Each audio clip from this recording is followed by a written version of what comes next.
정말 이 인류 문명의 뿌리가 기독교이듯이 대한민국이라는 문명의 뿌리 역시 기독교예요.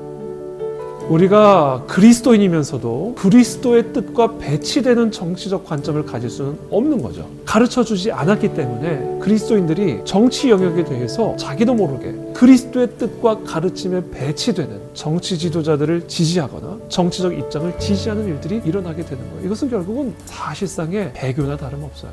그리스도의 뜻을 따라갈 수 있도록 가르쳐야 할 책임이 있다. 반드시 지지할 수밖에 없는 또는 반대할 수밖에 없는 이슈들과 사안들이 분명히 있다. 그리고 자유민주주의 체제의 뿌리는 결국은 뭐예요? 기독교다. 네, 안녕하세요. 그 안의 진리교회 담임 목사 이태희입니다.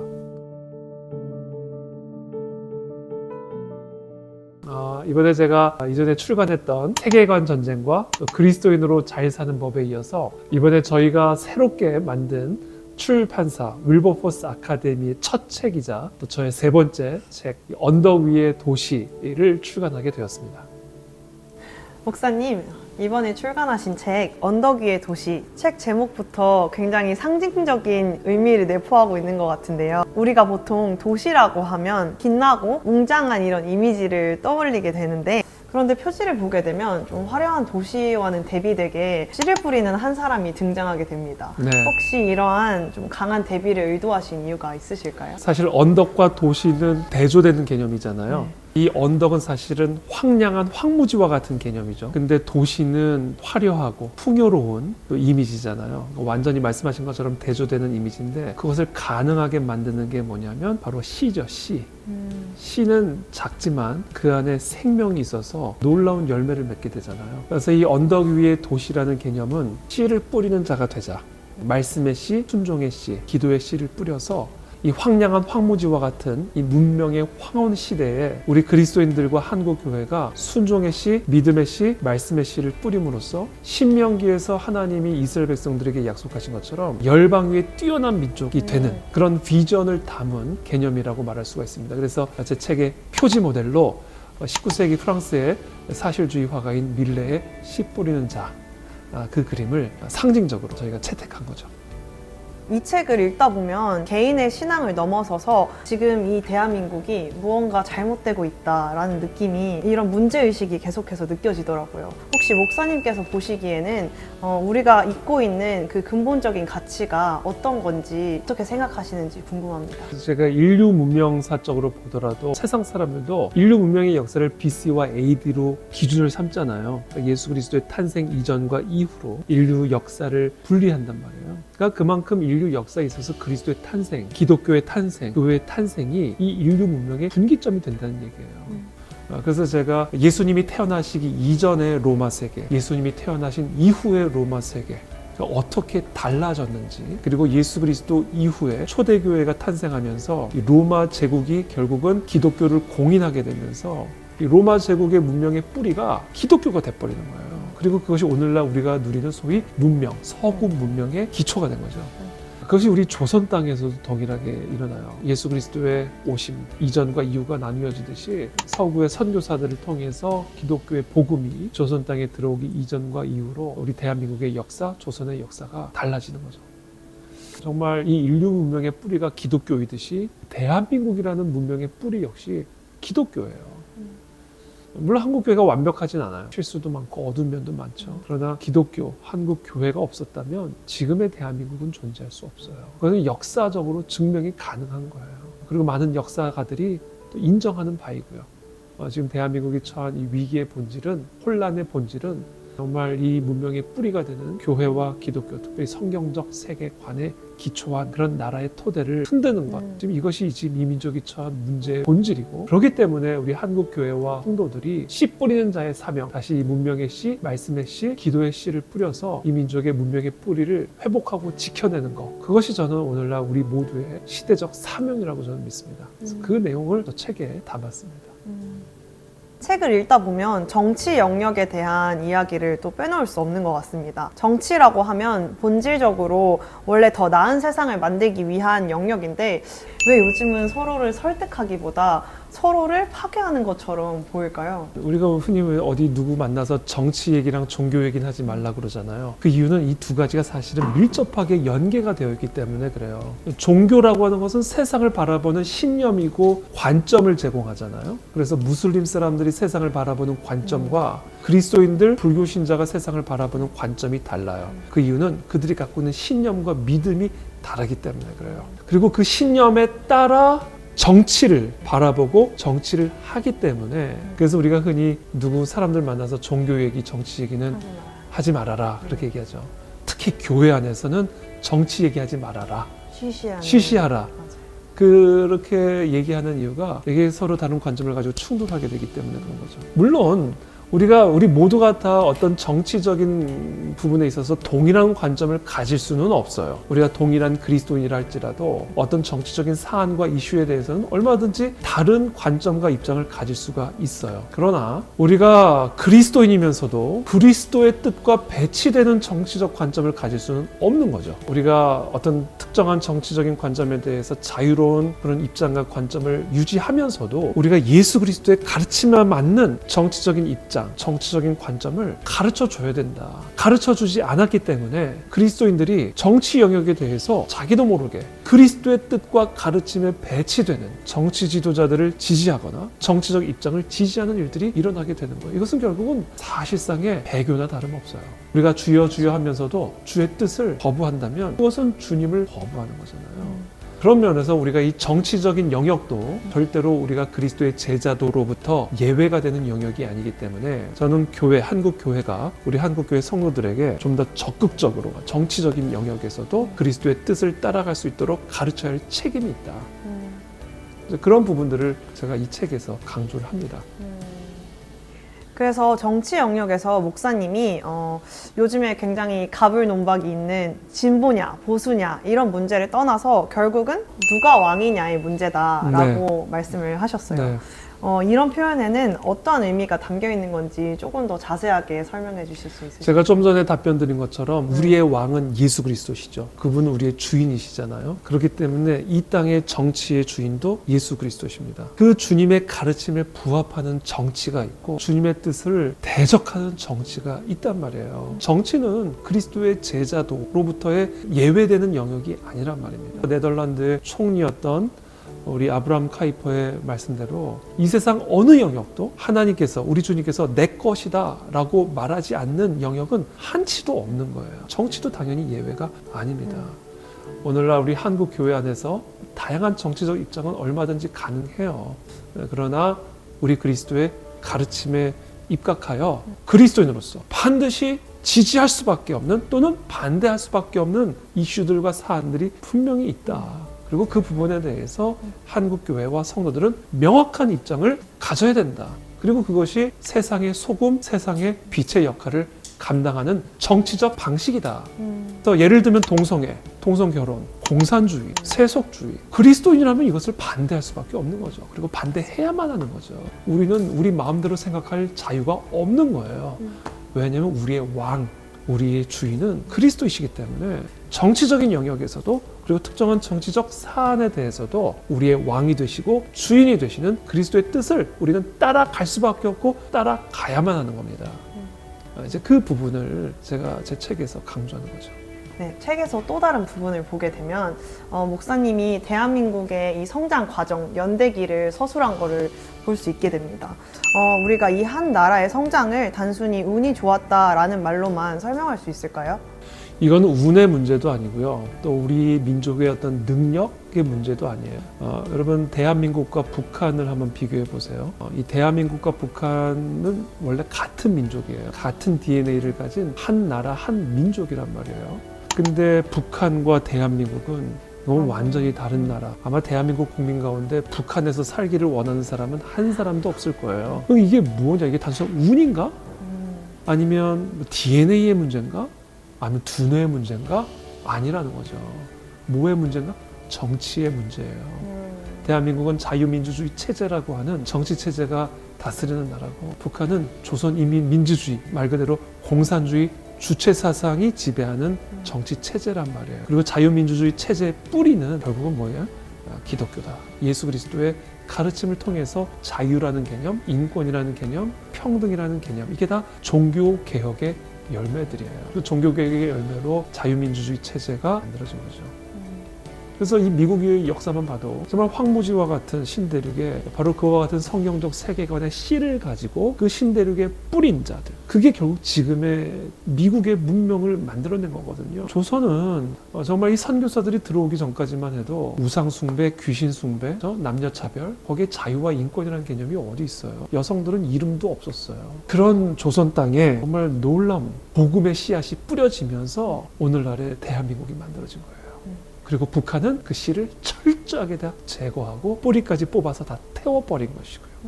그게 지금 대한민국과 북한의 차이를 설명해주는 유일한 답이거든요. 그래서 이것은 단순한 운의 문제가 아니라 이 존 윈드로프의 비전처럼 또 신명기의 모세가 이스라엘 백성들에게 선포한 비전처럼 하나님의 말씀에 순종하는 기도의 씨, 말씀의 씨, 성경적 세계관의 씨를 뿌린 그런 민족의 운명과 그렇지 않은 민족의 운명의 차이를 보여주는 산 증인이 저는 한반도 이 민족이라고 생각합니다. 네. 앞에서 대한민국을 지탱해온 그 뿌리가 있다고 말씀하셨는데, 그렇다면 그 뿌리를 의도적으로 지워버린다면 결국 우리 사회에 남는 것은 무엇일까요? 나무를 생각해 보세요. 나무의 뿌리가 뽑히면 나무도 죽고 열매도 죽는 거예요. 아주 솔직하게 인류 문명사를 봤을 때 이 인류 문명, 지금 우리가 누리는 이 놀라운 문명의 뿌리는 예수 그리스도의 기독교예요. 하나님의 말씀이에요. 이거는 세속적인 역사가들도 이거는 부인할 수 없는 거예요. 오죽하면 이 인류의 역사를 예수 그리스도의 탄생을 기점으로 BC와 AD를 나누겠어요. 서구 문명도 마찬가지예요. 종교개혁 이전과 이후로 서구 문명의 흐름은 완전히 바뀌는 거예요. 세계 경제 성장률이요. 1517년에 종교개혁이 일어났잖아요. 1500년대를 지나면서 서서히 지나가다가 1800, 1900년대 이르면서 수직으로 경제가 성장이 됩니다. 1500년 전까지는 경제 성장률이 0이에요. 0. 경제가 전혀 성장하지 않아요. 그러니까 오늘날 우리가 흔히 보는 서구 문명, 그 이전과 이후를 나누는 기준점은 종교개혁이에요. 대한민국도 마찬가지예요. 조선시대와 대한민국의 시대를 가르는 그 분기점 기준점은 1907년 평양 대부, 그리고 그 전에 우리 선교사들의 이 순교의 씨, 이 씨를 뿌리고 나서 오늘날의 대한민국의 기적이 일어나게 된 거거든요. 결국 이 민족의 뿌리, 문명의 뿌리는 하나님, 기독교, 예수 그리스도, 교회다. 그걸 뿌리 뽑으면 어떻게 되겠는가? 흑암, 죽음, 혼돈, 무질서. 지금 그 뿌리를 뽑기 위해 흔들기 때문에 지금 이 시대가 이렇게 문명의 황혼을 경험하고 있는 거거든요. 이건 단순한 대한민국만의 문제가 아니라 세계사적인 문제예요. 그래서 제 책에서 강조하는 것이 이 뿌리를 지키자. 이 뿌리를 지키는 것이 우리의 사명이다. 그래서 지금 오늘날 이 세상이 그 뿌리를 뽑고자 하는 것은 자해다, 이거는. 자유, 인권, 평등이라는 이름으로 지금 이 문명의 뿌리를 뽑고자 하는 이 세속주의 세계관, 세속주의의 흐름은 사실은 문명을 일으키는 것이 아니라 문명을 파괴하는 자해소동이다. 그래서 그것으로부터 이 민족을 지키는 길, 그것이 바로 한국교회의 씨 뿌리는 자로서의 사명이다 라는 겁니다. 목사님이 앞서서 계속 말씀해 주셨듯이 지금 우리가 누리고 있는 이 좋은 문명들을 가르는 이 기점이 기독교라고 말씀하셨는데 요즘에는 이 기독교가 문명을 만들었다라고 말하게 되면 거부감이 드는 사람들도 있고 낯설게 들리는 것이 사실인 것 같습니다. 사람들이 이런 이야기에 고개를 갸웃하면서 듣는 이유는 뭘까요? 그게 이제 오늘날 이 세상 또는 세속주의자들의 전략이에요. 인류 문명의 뿌리가 기독교고 교회인 건 맞지만 그렇다고 완벽했던 건 아니거든요. 소위 말하는 흑역사들도 있어요. 예컨대 십자군 전쟁이라든지 종교개혁 이후에 교파들 간에 또는 카톨릭과의 피비린내 나는 전쟁이라든지 우리 교회사를 보면 항상 빛만 있는 건 아니에요. 다 인간인지라 어두운 영역들도 있어요. 그렇기 때문에 이 세속주의자들의 입장 또는 세상의 입장에서는 우리 교회의 참 빛보다는 교회의 어두운 면을 잘 활용하는 것이 너무나 중요하겠죠. 그래서 이 세상은 어떻게 해서든지 교회의 영향력을 차단하고 또 그동안 인류 문명의 뿌리가 되었던 성경적 세계관과 가치관을 뿌리 뽑기 위해서는 교회의 실패를 부각하고 또 교회의 어두운 면을 마치 교회의 전부인 것이냐. 그래서 마치 교회가 세상의 악인 양 그렇게 사실은 꾸며내고 선전하는 경향이 짙죠. 미혹하는 거네요. 미혹하는 거죠. 미혹하는 거죠. 교회가 기독교가 모든 걸 완벽하게 다 잘했다라는 거는 아니에요. 그러나 오늘날 이 세속주의자들이 얘기하는 것처럼 마치 교회가 기독교가 인류 문명에 해악만을 끼친 것처럼 그래서 이 기독교를 철저하게 잠재우거나 약화시키는 것이 이 인류 문명의 득이 된다라는 어떤 이런 세속주의자들의 전략, 거기에 사실 많은 자들이 미혹이 되어 있죠. 공교육에서도 그렇고 또 언론 미디어도 그렇고 기독교를 조롱하고 비방하는 것들은 정당화되지만 기독교를 미화하거나 또 기독교의 공헌들에 대해서 드러내는 것들에 대해서는 철저하게 감추죠. 지금 우리가 살아가는 이 시대가 얼마나 반기독교적이냐면 문화 예술만 봐도 알 수 있어요. 만약에 우리가 무슬림 또는 모하메드를 조롱하는 그런 그림 작품을 걸었다면 큰일 나죠. 아마 난리가 날 거예요. 그러나 예수 그리스도를 조롱하고 예수 그리스도의 어머니 마리아를 조롱하는 이런 예술 작품은 오히려 표현의 자유라는 이름으로 칭송을 받는단 말이에요. 이런 문화 예술계의 행태만 보더라도 얼마나 이 세상이 교회를 조롱하고 비방함으로써 마치 교회가 세상의 소금이 아니라 빛이 아니라 세상의 어둠을 조장하는 것처럼 부각시킴으로써 세상 많은 사람들 심지어 그리스도인들에게까지도 미혹하고 또 오해를 불러일으키는 저는 그런 세속주의 전략하고 오늘날 맞물려 있다고 저는 생각합니다.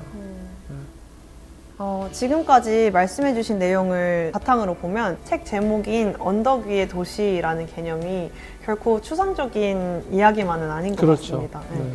그러면 저같이 평범한 직장인이나 학생들이 이 현실 속에서 씨 뿌리는 자의 사명을 감당하는 것은 어떤 모습일까요? 이 종교 개혁을 통해서 일어난 가장 중요한 개혁이 우리의 일상의 삶에 대한 성경적인 관점의 회복이에요. 중세 시대의 카톨릭적 세계관에 따르면 사제나 공직자들은 일반 농부나 우유를 짜는 이런 일반 소위 말하는 직장인들보다 더 고귀한 일을 하고 있다라고 믿는 약간의 이분법적인 성과 속의 일을 구분짓는 그런 세계관을 사실은 가지고 있었어요. 그래서 기도하는 일은 농사 짓는 일보다 더 존귀한 일이다. 사제의 일은 시장에서 생선을 파는 사람보다 더 존귀한 일이다라고 하는 약간 그런 이원론적인 세계관이 사실은 있었거든요. 이 종교 개혁의 가장 중요한 개혁의 핵심은 우리가 하는 모든 일을 예배로 만들어준 거예요. 그래서 사도 바울의 가르침처럼 먹든지 마시는 일이든지 무슨 일을 하든지 하나님의 영광을 위해서 하라라고 하는 우리가 잘 아는 만인 대사장론이 종교개혁을 통해서 서구 문명 안에 뿌리를 내리게 됩니다.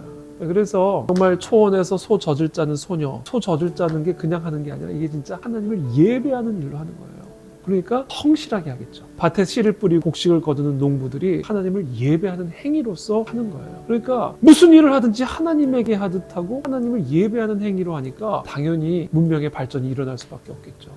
특별히 만인 제사장론의 핵심적인 거는 그 모든 사람들의 일들을 통해서 하나님이 우리의 삶에 역사하신다는 개념이에요. 예를 들면 밭에서 쌀 만들 수 있어요? 자매님 할 수 없죠. 배를 타고 바다에 나가서 물고기를 잡겠어요? 우리가 경찰처럼 치안을 지키겠어요? 하나님이 우리를 지키시되 경찰을 통해서 지키신다. 하나님이 우리에게 쌀을 공급하시되 저 농부를 통해서 공급하신다. 저 어부를 통해서 생선을 공급하신다. 그러니까 우리가 하는 모든 일들이 다 하나님을 위한 일이고 하나님이 우리를 통해서 하시는 일들이다 라는 소위 말하는 성경적 직업관이 바로 이 종교개혁을 통해서 서구 문명에 뿌리를 내리면서 놀라운 문명의 발전이 일어나게 된 거예요. 왜냐면 무슨 일을 하든 하나님에게 하듯 하니까. 그래서 저는 오늘날 우리가 평범한 직장 생활, 평범하지 않다 이거예요. 이게 무슨 일이든 평범한 일이 아니다. 왜냐하면 그 일은 하나님의 부르심을 받은 일이고 하나님을 섬기는 일이기 때문에 모든 일은 성직이고 그리고 무슨 일을 하든 성직으로서 대할 때 우리가 진정한 씨 뿌리는 자가 되고 언덕 위의 도시의 사명을 이루게 된다. 직장 생활 또 우리가 생각하기에 그렇게 대단한 일처럼 보이지 않는다 할지라도 그 일을 하나님의 부르심으로 여기고 하나님에게 하듯 씨 뿌리는 자의 사명을 감당할 때 하나님은 우리를 통해 다시 한번 이 땅의 문명을 재건하시고 회복하실 줄을 믿습니다. 혹시 이 영상을 2030 청년들 중에 나는 정치도 싫고 나는 종교도 싫어, 다 싫다 이렇게 말하는 청년들이 너무나도 많은데 그런 청년들에게 그럼에도 불구하고 이 책을 꼭 읽어야 하는 단 한 가지 이유가 있다면 꼽아주실 수 있으실까요? 다 싫다. 그럼 뭐가 좋은지를 전 좀 묻고 싶은데 뭐 이것도 싫고 저것도 싫고 뭐가 좋은가? 그냥 내가 느끼는 대로, 그냥 내가 하던 대로, 내가 생각하는 대로 그렇게 사는 게 아니라 현실을, 사실을 한번 좀 직시해보고 이 책이 처음부터 이해가 다 되지 않고 또 다 납득이 되지 않더라도 한번 저는 꼭 읽어볼 수 있게 되기를 바랍니다. 왜냐하면 제가 쓴 이 책의 내용들이 결코 제가 지어내거나 꾸며낸 이야기들이 아니라 사실은 역사고 그리고 그것이 사실이기 때문에 한번 그동안은 몰랐던 그래서 무관심했던 그런 부분들에 대해서 새로운 부분들을 또 알고 깨닫고 그래서 이 책을 통해서 한번 자신의 관점과 생각들을 재점검할 수 있는 그런 기회를 삼을 수 있게 되기를 바랍니다. 그리고 혹시라도 만약에 인정할 수 없거나 또는 받아들이기 어려운 부분들이 있다면 서평을 통해서든지 또는 이메일을 통해서 주신다면 또 그 부분에 대해서 논의할 수 있는 그런 기회도 삼을 수 있을 것 같아요. 그래서 저는 이제 이 책이 나오면 북콘서트를 할 예정이에요. 북콘서트를 통해서 이 책의 내용들을 또 지면에 다 담지 못한 그런 내용들도 제가 좀 더 충분하게 설명하면서 새롭게 자신의 생각과 관점들을 조정할 수 있는 그런 기회를 만들 수 있게 되기를 바랍니다. 사실 저도 2030 청년의 입장에서 네. 다 싫다라고 말하는 동기를 생각해 보았을 때는 네. 회피하는 그렇죠. 것 같아요. 예. 마주하기 싫고 그렇죠. 이거에 대해서 깊게 생각하고 싶지 않은 그렇죠. 편하게 살고 싶은 그 마음이 가장 큰 것 같아요. 그렇죠. 그래서 이 책을 통해서 그 진리를 마주했을 때 깨어지고 내가 알던 것이 재정립되는 그 은혜를 다 같이 경험했으면 좋겠다 맞습니다. 하는 소망이 네. 있습니다. 저도 어떤 사람들과의 만남을 통해 또 어떤 책을 통해 또 어떤 배움의 기회들을 통해서 제 생각과 관점들이 계속해서 업그레이드가 되어 왔거든요. 교정하고 수정하고 바꿔야 될 부분들은 바꾸면서 성장이 일어나는 거거든요. 그냥 나이를 먹는다고 성장하는 게 아니에요. 물론 육체적인 거는 성장하겠지만 정신적인 것, 또 내 삶의 여러 가지 부분들이 저절로 성장하는 게 아니에요. 스스로 점검하고 또 바꿔야 될 것들은 바꾸고 좀 더 깨달아야 될 것들은 깨달으면서 불편한 그런 모든 과정들을 통해서 성장이 일어나고 성숙이 일어나는 거거든요. 그래서 회피라는 단어를 쓰셨는데 회피를 통한 안락은 우리를 죽이는 거예요, 결국. 아니 자기가 중병에 걸렸는데 그 회피한다고 그 병이 스스로 떠납니까? 그럼 자기를 죽이는 길이죠. 그래서 회피가 답이 아니라 직면하고 변화됨으로 성장하는 것. 이것이 저는 특별히 2030 청년들에게 필요한 자세가 아닐까 그런 생각이 듭니다. 마지막 질문입니다. 이 책을 다 읽고 마지막 딱 장을 덮었을 때 독자들이 아 이랬구나 에서 멈추기보다 더 나아가서 이 질문은 좀 계속 남네 하고 여운이 있었으면 하는 그런 질문은 혹시 어떤 게 있을까요? 저는 여운이 안 남는 책이 되기를 바랍니다. 이 책을 읽고 아 이렇구나 나도 씨를 뿌려야 되겠구나 라는 동기부여 그리고 열정이 남았으면 좋겠어요. 물론 이건 제 소망이고요. 당연히 책을 읽고는 이 부분이 좀 더 궁금하다. 또 이 부분을 좀 더 공부하고 싶다. 저는 이런 동기부여도 참 좋을 것 같아요. 이 책이 모든 해답을 담고 있지는 않아요. 당연히. 그리고 우리 독자들의 마음의 갈증 이런 것들을 뭐 완벽하게 다 해결시켜 줄 거다? 저는 그렇게 생각하지는 않습니다. 부족한 점이 있을 것이고 또 덜 채워지는 부분들도 있을 거예요. 그래서 저는 하여튼 이 책을 통해서 좀 더 알아갈 수 있는 계기 그리고 또 어떤 분들에게는 열심히 더 씨를 뿌려야 되겠구나 라고 하는 동기부여. 어떤 면에서든 뭐 그것이 지적인 여운이든 아니면 삶에 있어서의 어떻게 보면 씨 뿌리는 자로서의 사명을 재발견하는 부분이든지 저는 하여튼 이 책을 처음부터 끝까지 읽고 나면 어떤 형태로든 저는 변화가 일어날 거라고 생각해요. 좀 두꺼운 책이긴 합니다. 두꺼운 책이긴 하지만 이 책을 차근차근 읽으시면서 새로운 관점이 열리고 새로운 공부가 또 열리고 새로운 열정이 열리는 그런 계기가 되었으면 좋겠습니다. 네, 목사님 귀한 시간 내주셔서 정말 감사드립니다. 이 책을 끝까지 읽은 독자들이 목사님께서 말씀하셨듯 더 알아보는 행위가 될 수도 있고 아니면 진짜 삶에서 살아보고 싶어하는 욕구가 일어나는 독자가 있을 수도 있고 어쨌든 행위로 이어지는 좋은 마중물이 되는 책이 될 수 있도록 저희도 열심히 응원하도록 하겠습니다. 감사합니다. 마중물이라는 표현이 너무 좋은 것 같아요. 네, 이 마중물을 통해서 새로운 지적 여정 또는 새로운 헌신의 여정 씨 뿌리는 자의 삶이 어떤 형태로든 시작이 될 수 있는 그런 출발점이 되었으면 좋겠습니다.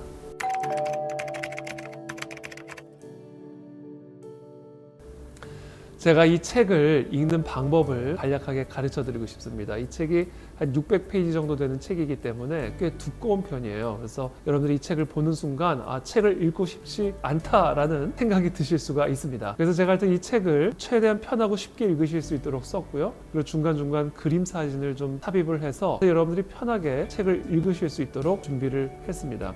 일단 이 책이 긴 책이기 때문에 처음부터 끝까지 한 번에 다 읽으시려고 하기보다는, 물론 긴 책을 읽는 부분에 전혀 어려움이 없는 분들은 아마 쉽게 읽으실 수 있을 거예요. 그러나 그렇지 않은 분들은 먼저 프롤로그와 1부, 그 다음에 3부와 에필로그를 읽으십시오.